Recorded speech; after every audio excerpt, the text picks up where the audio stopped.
আমাদের 1943-এ বঙ্গীয় প্রাদেশিক মহিলা আত্মরক্ষা সমিতির মধ্যে দিয়ে পথ চলা শুরু, আর তার মধ্যে দিয়ে আমরা 80 বছর কমপ্লিট করে আজকে সারা ভারত গণতান্ত্রিক মহিলা সমিতি পশ্চিমবঙ্গ রাজ্য কমিটিতে এসে পৌঁছেছি। এই পথে লড়াই, সংগ্রাম, আত্মত্যাগ, শহীদের রক্ত সব ছিল, তার মধ্যে দিয়ে আজকে যখন আমরা এখানে এসেছি তখনও আমরা দেখছি আমাদের সামনে একদিকে বিজেপি আরএসএস আর অন্যদিকে তৃণমূল, তারা উভয়েই মেয়েদেরকে নিচুর দিকে নামিয়ে দিতে চাইছেন।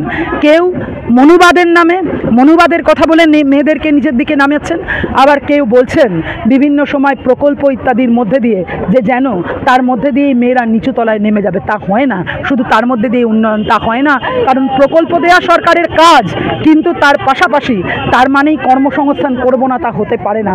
প্রকল্প সরকারকে দিতে হবে, বামপন্থীরাও দিয়েছে, আবারও আসলে আবারও দেবে, আরও বেশি দেবে, কিন্তু সাথে সাথে কর্মসংস্থান, সাথে সাথে আত্মমর্যাদা, সাথে সাথে সামাজিক, রাজনৈতিক, অর্থনৈতিক মুক্তির জন্য আমাদের লড়াই চলবে।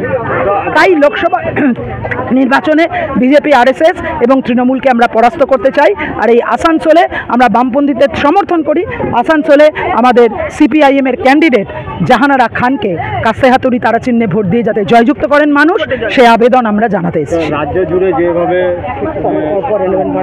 সময় যেরকম সন্ত্রাস সেটা কিভাবে দেখুন, প্রতিরোধ করতে হবে বুথে দাঁড়িয়ে, সেটা আমরাও বুঝি, বুথে দাঁড়িয়ে প্রতিরোধ করতে হবে। সেই বুথে দাঁড়িয়ে প্রতিরোধ নিশ্চিত। মানুষ যেভাবে আজকে লুট হচ্ছেন, মানুষ যেভাবে বারে বারে মানুষ আজকে নির্যাতনের শিকার হচ্ছেন, মানুষ খেতে পাচ্ছেন না, মানুষের সেই জন্য এবং লুট হয়ে যাচ্ছে মানুষ নিশ্চিত একসাথে একযোগে দাঁড়াবেন, রুখে দাঁড়াবেন, প্রতিরোধ করবেন।